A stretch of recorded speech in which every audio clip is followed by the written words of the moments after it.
guys, welcome. You already know what's good. It is exactly Amara, and this is your girl, Amara La Negra.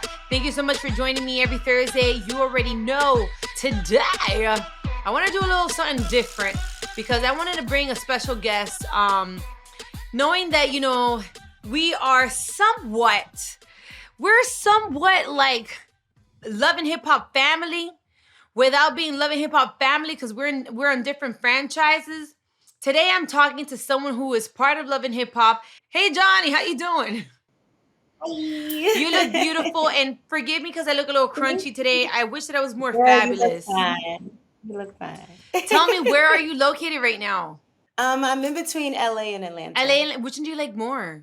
LA because it's more R&B. I feel like R&B is more out in Atlanta for me, and then also like it's just I love like the buildings and the scenery is really really dope. Well, for those that may not know of you, I hate when people ask me this, but for those that is the first time that they're hearing you, can you, let them in a little bit on who Jhonni is? Okay, so my name is Jhonni. I am German and Black descent. I was born on Moody Air Force Base, Valdosta, Georgia, so I'm a Georgia baby.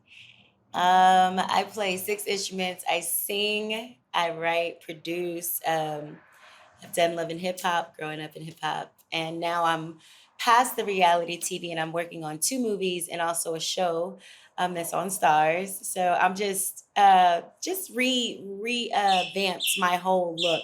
Awesome. My bird wants an interview too. I'm It's okay. guessing. No worries. No worries. You know what? This is part of our new lifestyle, our new norms, It's okay. We're actually even more personal into your life, so it's all good. Out of all the things that you do, which one do you feel that you enjoy the most? Music is more of my thing. Like it's just I don't know. I get up, I want to record, I want to perform, I want to do features, I want to do. It's just a love for it, a passion. I've been doing classical piano since I was like 6, so it's Mm. like it's kind of a thing for me. It's not even a job. It's just a thing. It's my thing. So why Johnny Blaze, but now with this whole new revamp, it's just Johnny? Johnny Blaze, I got tired of people that didn't know that I can really, really sing. They were like, so rap something for me. And I'm like, huh? What? Right. And I'm like, okay, let me just, well, my label actually, Green Team was like, maybe you should delete the Blaze. So now they're working on like my social media handles, like changing them. And it does sound much better. It's like, Johnny, like that's more R&B-ish for me. And then Blaze is like my past, I feel, and I've grown so much. So it's just like multiple reasons why. So If you had to describe yourself in 3 words, what would you say?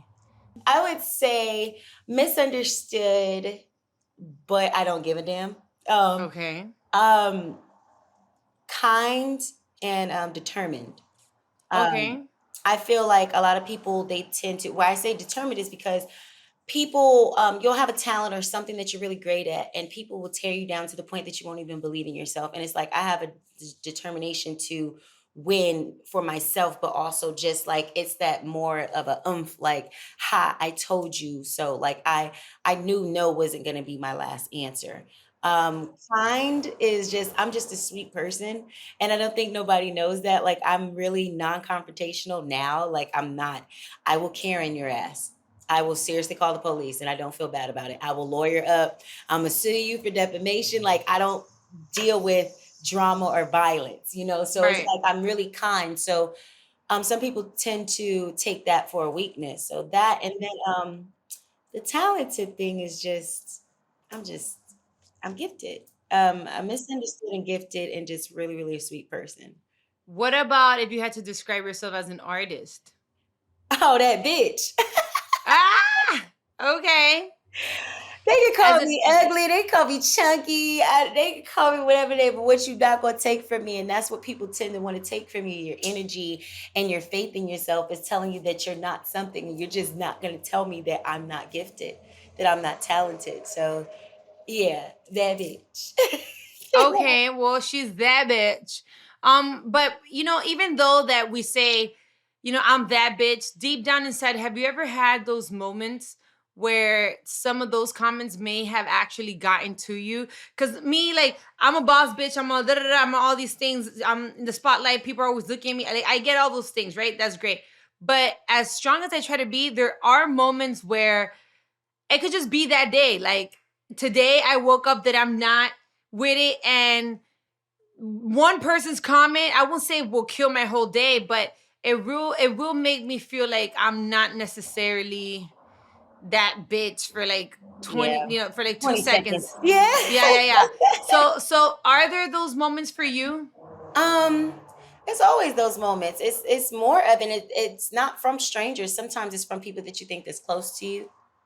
It comes from them more than, because I really don't care about the comments. Like it's more of a family member or a friend affecting me with what they say, and then they're no longer my friend. I'm not as close to the family member, so it does affect me. But I've become so spiritual since like October 14th of 2021, where I just like read the Bible every day like a scripture, and I'm more into myself to the point the confidence level has went up, and I just ignore what people say. But it does bother me, it does affect me. I do cry because it hurts more when it's somebody that's your friend or family rather than a random person, and it's just like difficult. But I've grown to ignore it and just move forward and kind of distance myself from stuff like that.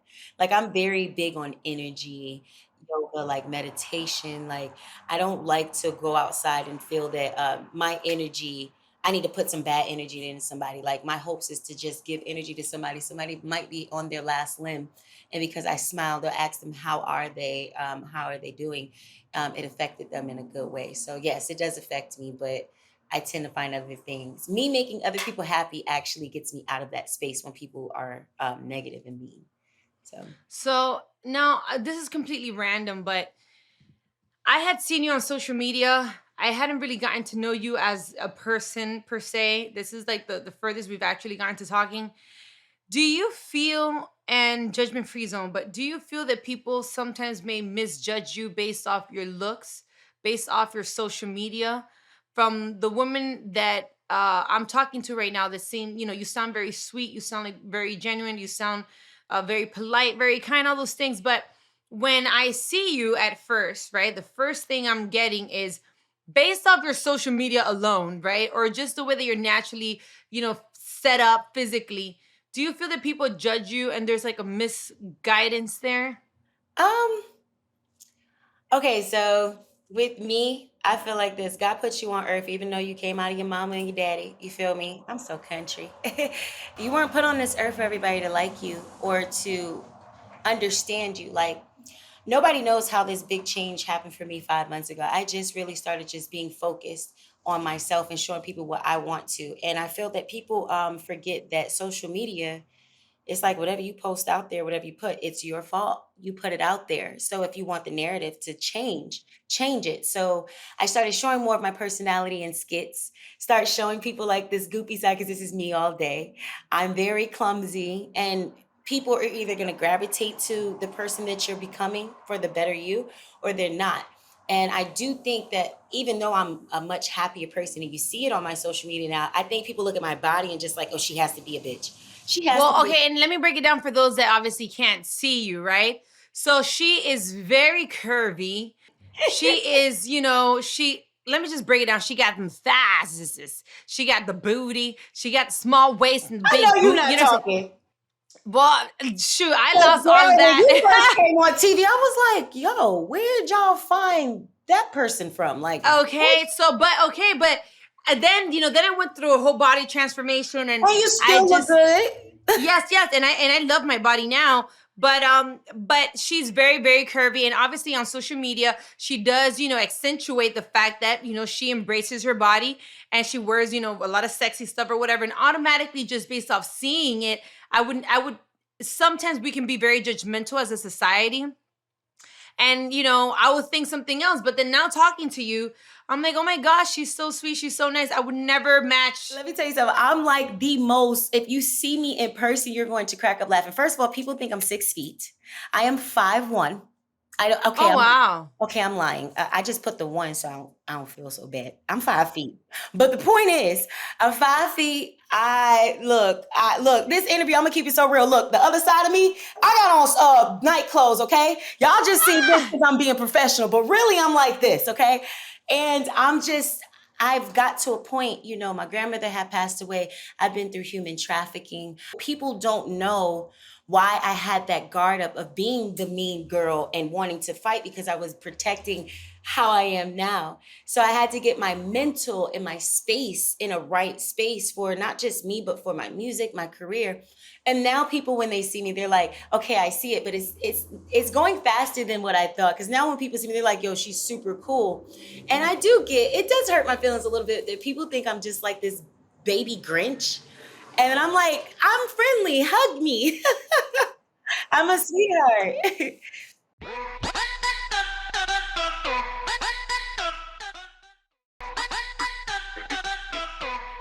You just hit something that was very sensitive. I don't know if you would be willing to talk a little bit more into that and how that affected you, or what exactly happened when you said human trafficking. Yeah, I from my mother sent me away when I was 14.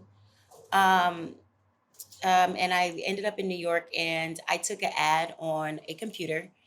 And I thought it was for kids. I was 14, about to be 15. I took an ad that thought it was for photos, and I went to this house in Philly, and it wasn't that. I didn't have barely no money to even go back. So it was basically like a house for underage kids to prostitute and sell yourself, and you really can't leave. So the girl that was with me felt extra, extra bad for me and gave me a drink.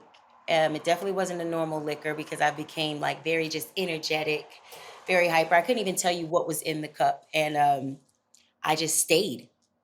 And I was into it. Like I got into it because the guy that was over that home, he was like, y'all got to make some money. Like it's kind of like Players Club, but for kids, which is so sickening to say, but it's like you got to make the money. And I just kind of fell into the drugs and the drinking at a young age because I was rebellious. My mother sent me away because I was molested when I was 14 by my stepfather. So I was already having a disconnect of if that can happen, then it's like nobody really like cares. Nobody loves me or supports me. I was just like becoming a rebel because I was so angry. Like, why is this happening to me? So I wanted to make some money. I'm like, okay, I'm young. I could get some pictures, but it was not that. I went from about 15 to 17 in that for years. And then I was actually lacking in school and had to go to summer school to graduate because my dad wasn't having it. He wasn't like trying to figure me out because I wouldn't let him in. And I got out only because I was always the singing girl. I was always the girl that sung. And she was like, you don't even belong here. Like, at least go to the strip club. And that's kind of how I got introduced to the strip club. Somebody actually brought me there, and they were more popular in Philly to let the person that had me at the house let them know, like, don't bother her no more. Like, she's here now. So I ended up stripping at the age of 18. So it was a lot for me because I don't think people know, and people are like, you're easy to talk about the story like it's just so normal. And it's not that it's normal, it's just I don't want to be a sad story. I want to tell people my life and hopefully it changes or helps them somewhere, some way or somehow. I never want to be looked at as something that's like, oh, poor baby. Like, no, like, look at me now. I'm bossed up. I didn't let it affect me. And yeah, I've been through some stuff. And to see how I am now, and then how people first time even talking to me, and I get this a lot, they're like, you're very happy. You're very Right. different than what I And thought. that's why I think that sometimes people can be very judgmental. That's why I was getting into that space of like, we can judge someone without really getting to know their story. I had no idea that you had gone through those things. I didn't know that that you were an exotic, right? Exotic dancer at one point. Um, but at the same time, we don't really know. And a lot of people, we go to these clubs, we go to these environments just judging, like, oh, she wants this is the life that she chose, da da da da, da, or whatever, without truly knowing what may have caused, what's the background, what's the true story behind every single girl that's up there dancing. For those people that are judgmental towards them, you were there. What would you say to those people that go to these places, judge these girls without really knowing the backstory? I actually feel bad for them, not for us, the women that have went through it or girls that have went through it. I feel bad for them because I know for a fact everybody on earth, because sin is real. Everybody has done something or secretly done something that they'll take to their grave that they're not proud of, or either did a mistake or something. So it's like you judge this person or me, but what have you done? I would never judge you. Like I don't think I ever like really judged somebody, because it's like I don't have a really position to do that. I think it's pretty sad because you can meet some pretty great people, even if they used to be exotic dancers, if they, went through something that people might not look down on, supposedly. Some of these people are amazing people. You know what I'm saying? I have a friend that's been through way worse than me. Got her own businesses, car wash, a nurse, and got kids, a husband. And I'm just like, people don't believe in people changing. People don't believe in people growing and being successful throughout whatever they've been through. And I think that's more of a jealousy thing people have towards people that do come from that and they do succeed. So majority succeeds, but some are not successful and they end up still dancing and stuff. And so those are looked bad upon. And it's like it makes everything look bad. And I'm like, no, they're the same as the person that came from that's successful. It just might take them a little bit more time. So I think it's a judging thing and people not understanding. I think it's kind of sad because it's like, why would you judge? You're not God. Right. So it's like, why would And you do then that? how was that transition for you, like, after all those things that you had been through, and then from there go to being on one of the most watched reality shows like Love and Hip Hop? I ended up being on TV because of that. I was the girl that I'm not trying to date nobody just because they're popular. I'm not trying to click it with girls just because, and then the next week we're fighting about we wore the same hair or the same outfit. Like I was never that girl. I was just me. And me being me, I was like the hood, I guess, celebrity. Like I'm in Walmart, I'm getting tampons, but you getting some too?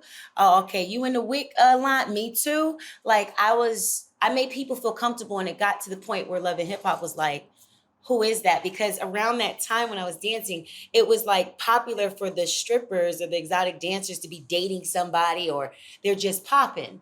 So I was one of the popping girls coming from Houston as a dancer, and they were like, okay, well, and I used to live in New York, and they're like, just bring her on there. So it was really just a shocker. I didn't know what I was doing. I didn't read scripts. I didn't listen to scripts. If it was given to me, I was just TV material basically for them.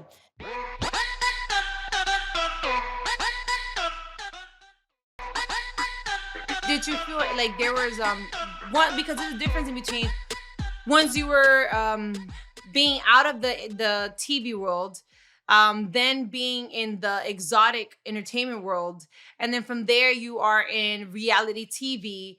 Do you feel that there was any state that you felt like you mentally weren't, you know, uh healed, prepared, balanced out to be able to deal with all the drama that TV brings? Because people don't really understand that part as well. All the drama that happens on these reality shows are very much so real for most of us. Some people, I've heard that, they come up, they finesse the funk. But for those like myself, that the drama has been very real.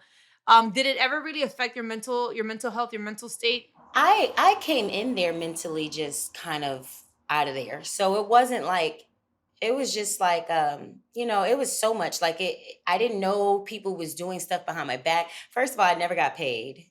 That'll be the last time somebody had never not paid me and I give them type of ratings that I gave them and wasn't a cast member. Never got paid.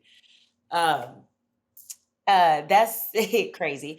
And then it was just the drinking, the not my boyfriend had Well, wait, just hold on. Even though you didn't get paid, do you think this was a good opportunity, a good platform to be seen? no, Did your life change somewhat no, after that? no. No, I no was that doors like, opened. I'm not trying to seem cocky or nothing, but I've always been that girl. Like, I've always been when I say that girl, that's like for anybody should feel like that. I've always been that girl. I was already popular, like extremely. Like I was just the Houston was the place where all the poppin' dancers were, and it was that era where I was in, just so happened to be in. So I was already know. I didn't care if I was on TV or off TV.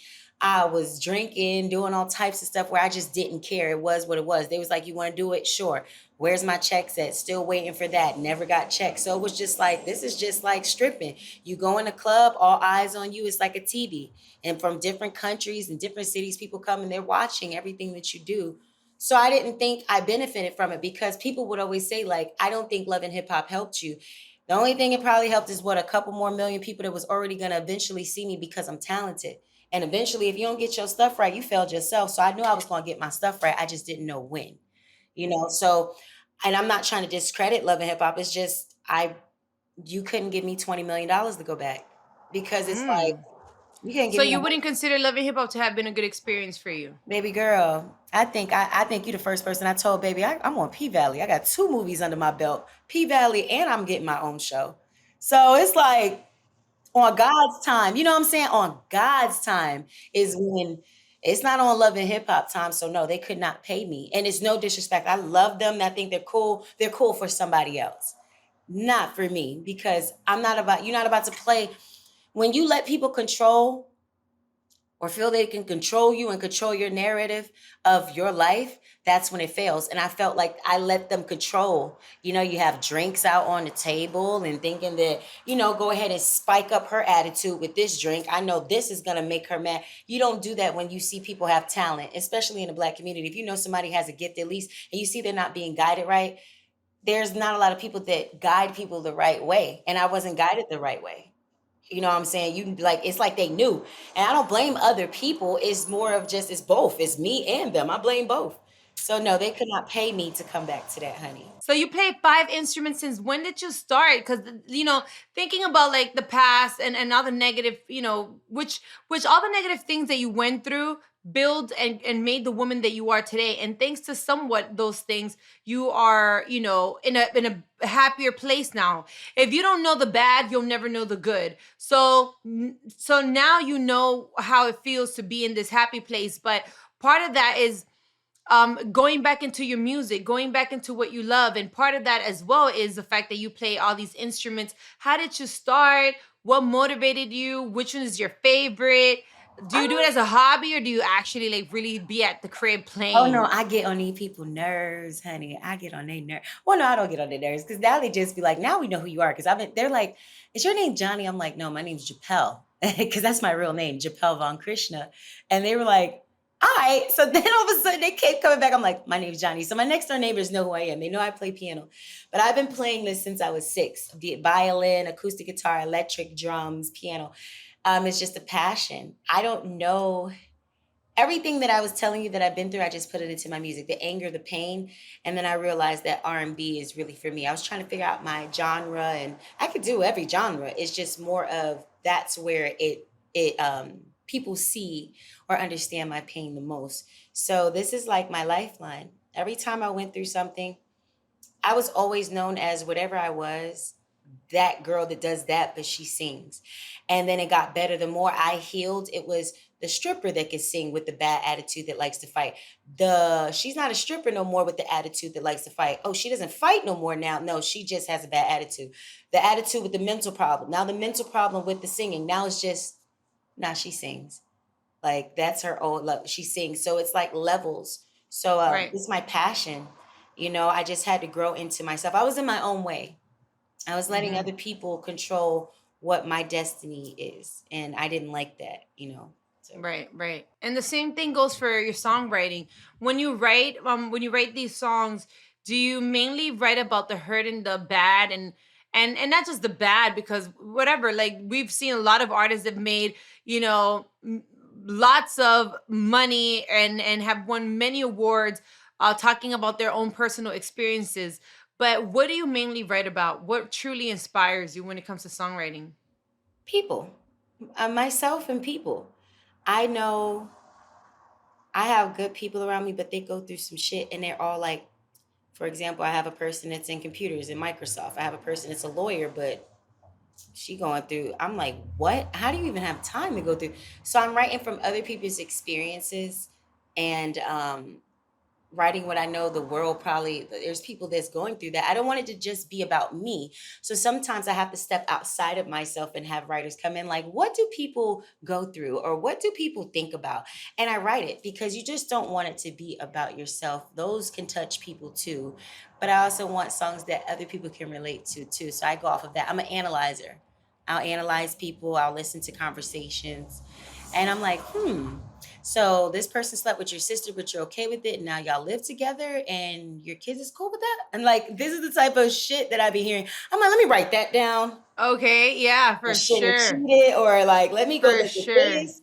Or like those crazy books that people write and they sell out like number one sellers, where it's like the pastor is talking to. So I look at this and I'm like, maybe that's why we have the Isley brothers, and these people that write stories in their songs. And I'm like, okay, time to be creative. So it really comes from just people and myself. It has to. It You just know has. what? I honestly love the fact that today I was given an opportunity to get to know a different Johnny, not the one that you just see on social media, but also just getting to know you, the person.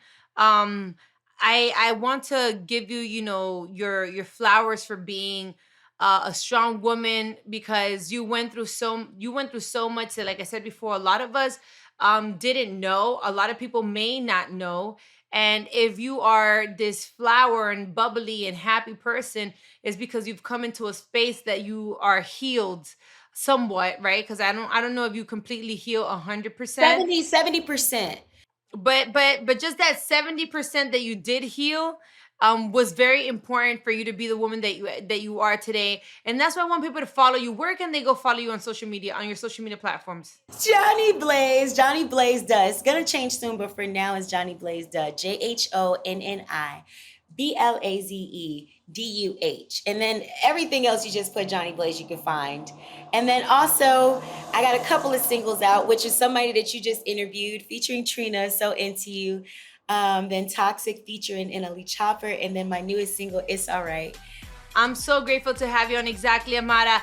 Thank you so much, Johnny, for coming in today. And guys, you already know, thank you for joining me every Thursday on Exactly Amara. Go follow Exactly Amara and My Cultura podcast on Instagram and also on Twitter. Check us out on YouTube. Go to the search bar, write Exactly Amara or Amara La Negra. And remember that this is a production of iHeart Radio's My Cultura podcast network. For more podcasts from iHeart, visit the iHeart Radio app, Apple Podcasts, or wherever you like to listen to your favorite podcast. You already know what it is. This is your girl, Amara La Negra, and you just heard Exactly Amara.